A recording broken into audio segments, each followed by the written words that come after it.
Hi Shadi, it's Meg, and I am just going to show you how to answer question number 27. So it's just like it was on your paper exam. You're going to, instead of filling in the blank like you would on your paper exam, you will use the drop-down menu to list or match each activity with the energy system that it is primarily using. So if you see the first option is marathon.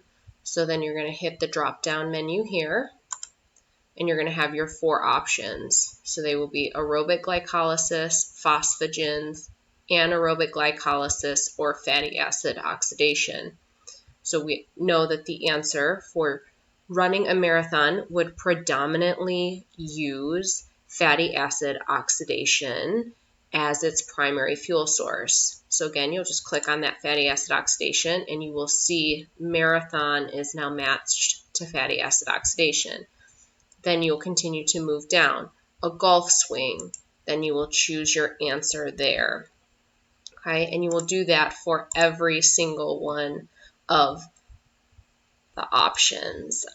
So you have a variety of activities over on this side, and then you have your 4 energy systems to choose from on the drop-down menu.